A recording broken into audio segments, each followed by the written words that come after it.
What's good, you guys? Welcome to the video. I am currently rank 2 on the server.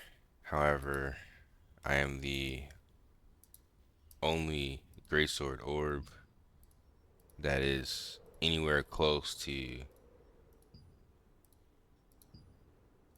top 10.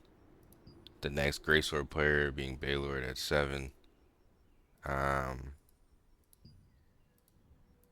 yeah, there are not a single Greatsword orb player in the top. It's just spear throwers. So this is going to be an authentic guide from somebody who created an off-meta build, and I want to make you guys just as good, if not better, than I am. So what I'm going to do is start with my PvP build. Everything that I describe is going to be in the quest log. There's not going to be a single thing that's not in the quest log.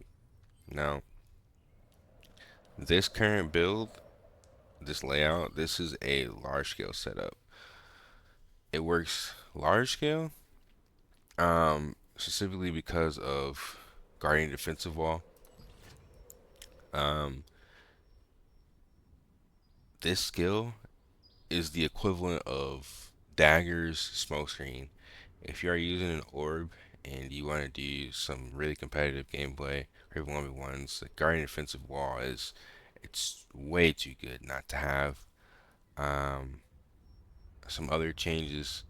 Distortion Veil. I started using Distortion Veil over Amplification Veil for PvP specifically. Even though I'm missing the damage, it's the mana sustain and the just extra skill points that really makes me lean towards it. But if we are looking for other changes, I also added the damage reduction to Da Vinci's. So for smaller scale, what I would do is take out Guardian Defensive Wall.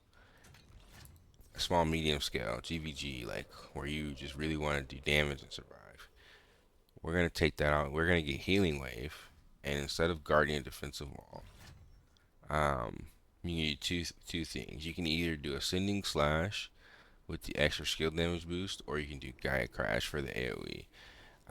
Because we have Devastating Smash and the Gaia Crash as an AoE combo, or you can Devastating Smash into Ascending Slash, which is going to almost guarantee that you're able to knock them down, because Devastating Smash is going to hit AoE. So you're going to stun somebody in an AoE. I like to keep Stunning Blow just in case I Purification beats another melee user. I can counter with Stunning Blow. I almost never take this off my bar. It's just too good. But it's between, like I said, Guy Crash, Frost Cleaving, and Ascending Slash. These are two really good skills to put in this third slot. Um, and keep in mind, you can 100% run this build full range, but I would always use the stuns because that's your only peel as an orb user. I mean, if you're somewhere and you can rat, I mean, sure, Supernova Collapse, Star Destroyer, they're going to give you a lot of value in terms of damage CC for clumps. However, those situations are much more rare, and I usually find that it's better to have Precision Dash, Stunning Blow, especially if someone gets into your clump like a spinner.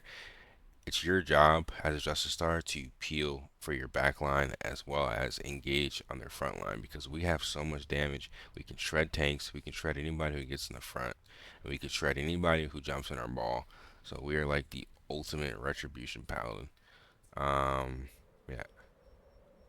The passives, just quickly going over the passives, getting increased shield health, getting more magic damage, HP, more defenses, more hit, more damage, more crit, more HP.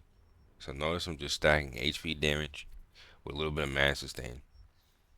Main combos, um, Stellarite or Star Calling, Stellar Dash. Fully buff with Defense's Courage, Distortion Veil. Your burst combo, Precision Dash, Stunning Blow for the damage increase, Summon Constellation. You can normal attack after Precision Dash to ensure if they're blocking that you Stunning Blow at the right moment. If it's a melee user, um, then and they have evasion, then you want to try and stay range and only use your CC um, responsibly. But let me go ahead and show you guys what the main rotation is going to look like.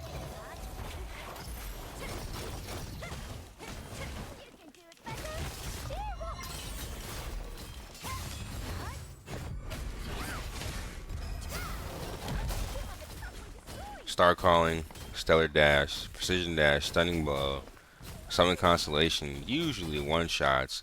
Then you can follow up with a Devastating Smash, Frost Cleaving. And typically you would Temporal Leap after your main combo to reset. Now, in PvP, it's very rare you're going to get your full combo off without getting CC'd. So, some tips. I like to Star Calling, and while I'm putting my Star Calling on the ground, I'll look for what the opponent's going to do and try and predict a roll. If you can predict a roll, or you can actually just Star Calling into stealth, and then when they come near you or they think you are, you can Stellar Dash them right in the back, because you can Stellar Dash right out of stealth with your Star Calling or your orbs that are on the ground. You could also stealth into Summon Constellation, and it hides the first part of the animation for Summon Constellation. So if they don't predict it, they literally die in one hit. And I have tested this combo even in Battlegrounds. So even people on OG servers that are likely 7 to 8k combat power are still getting one shot by this combo. And I am only 6.6k combat power.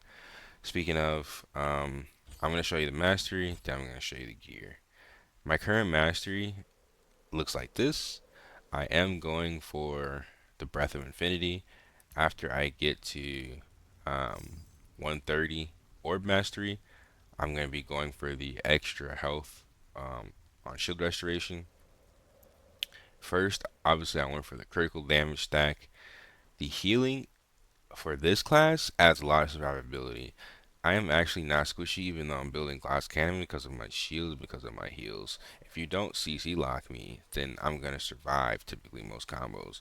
It's only really whales and some really like, say, lucky ravagers that have some really good gear that are able to like kill me quick enough. So yeah, contrary to belief, my biggest problem, other Greatsword users. But we're gonna deal with that.